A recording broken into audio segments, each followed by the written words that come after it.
എക്സ്പ്രസ്സിലേക്ക് സ്വാഗതം.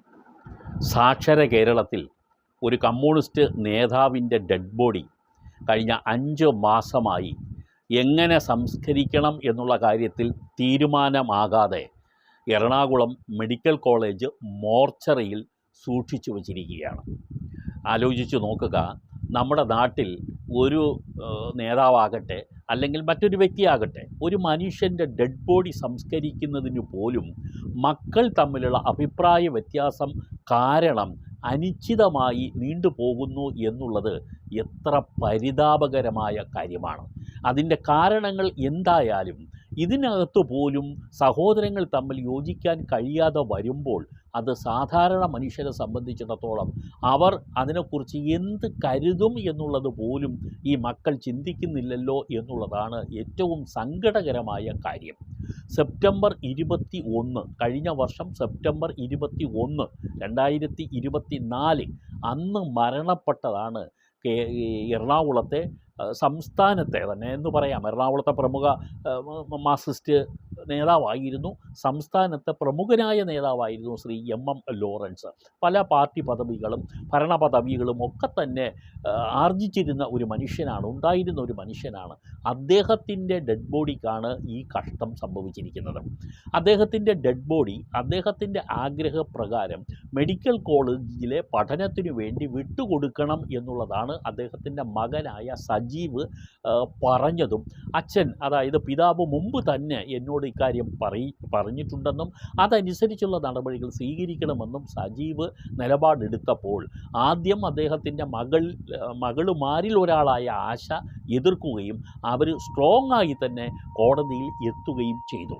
മതപരമായ ചടങ്ങുകളോട് കൂടി തന്നെ പിതാവിനെ സംസ്കരിക്കണം, മെഡിക്കൽ കോളേജിൽ വിട്ടുകൊടുക്കാൻ പാടില്ല, അദ്ദേഹം മെഡിക്കൽ കോളേജിന് കൊടുക്കണമെന്ന് ആഗ്രഹം പ്രകടിപ്പിച്ചു എന്നുള്ളത് വാസ്തവമല്ല എന്ന വാദഗതിയോടുകൂടി തന്നെ അവർ ആദ്യം ഹൈക്കോടതിയെ സമീപിക്കുകയാണ് ചെയ്തത്. ഹൈക്കോടതിയുടെ സിംഗിൾ ബെഞ്ച് അവരുടെ വാദം നിരാകരിച്ചു. തുടർന്ന് ഡിവിഷൻ ബെഞ്ചും ആ വാദം നിരാകരിക്കുകയാണ് ചെയ്തത്. ഇപ്പോൾ നിങ്ങൾ നോക്കൂ, ആശ ഇപ്പോൾ സുപ്രീം കോടതിയെ സമീപിച്ചിരിക്കുകയാണ്. സുപ്രീം കോടതി ഇക്കാര്യത്തിൽ ഇപ്പോൾ 2 ആഴ്ചക്കുള്ളിൽ തീരുമാനം എടുക്കും. ആശാ ലോറൻസ് എന്ന് പറയുന്ന എം ലോറൻസിൻ്റെ മകൾ സുപ്രീം കോടതിയിൽ തൻ്റെ പിതാവിനെ മതാചാരപ്രകാരം സംസ്കരിക്കണം എന്നും മെഡിക്കൽ കോളേജിൽ പഠനത്തിനു വേണ്ടി വിട്ടുകൊടുക്കണമെന്ന നിലപാട് കീഴ്ക്കോടതികൾ, അതായത് ഹൈക്കോടതി ഉൾപ്പെടെ ഇത് തൻ്റെ വാദം നിരാകരിച്ചതിനെ എതിർക്കുന്നു എന്നും കാണിച്ചുകൊണ്ടാണ് അവർ പോയിരിക്കുന്നത്.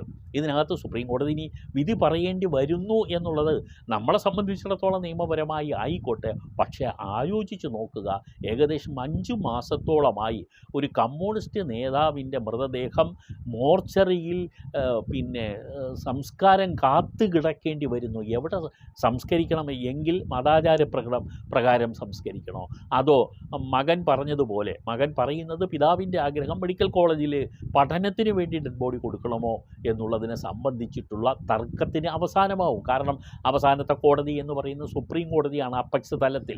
ഇതിനപ്പുറം ഒരു കോടതിയില്ല. ഉണ്ടെങ്കിൽ ഒരുപക്ഷെ ഈ മകൾ ആയിരിക്കും എന്നേ നമുക്ക് കരുതാനുള്ളൂ.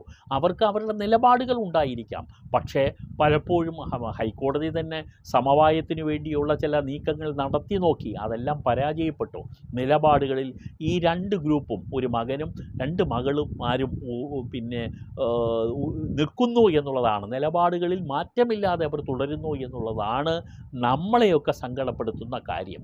ആ മനുഷ്യന് ഒരു സംസ്കാരം ഈ ഡെഡ് ബോഡി സംസ്കാരം നടത്തുന്നതിന് വേണ്ടി 5 മാസം തന്നെ വേണ്ടി വന്നു. അതിൽ തീരുമാനമാകാൻ, സംസ്കരിക്കണോ മെഡിക്കൽ കോളേജിന് കൊടുക്കണോ എന്നുള്ളത് തീരുമാനമാകാൻ ഇനിയും ആയിട്ടില്ല. സുപ്രീം കോടതി എന്ത് തീരുമാനമെടുക്കും എന്നുള്ളത് നമുക്ക് കാത്തിരുന്ന് കാണാം. എന്തായാലും ഒരു dead body Ernakulam medical college മോർച്ചറിയിൽ കാത്തു കിടക്കുകയാണ്. എന്നെ എങ്ങോട്ടെങ്കിലും നിങ്ങൾ കൊണ്ടുപോയി എന്തെങ്കിലും ചെയ്യൂ എന്ന അപേക്ഷയുമായി. ഈ ഒരു വിവരം സാക്ഷര കേരളീയരായ നിങ്ങളെ അറിയിക്കുന്നതിന് വേണ്ടി മാത്രമുള്ളതാണ് ഈ എപ്പിസോഡ്.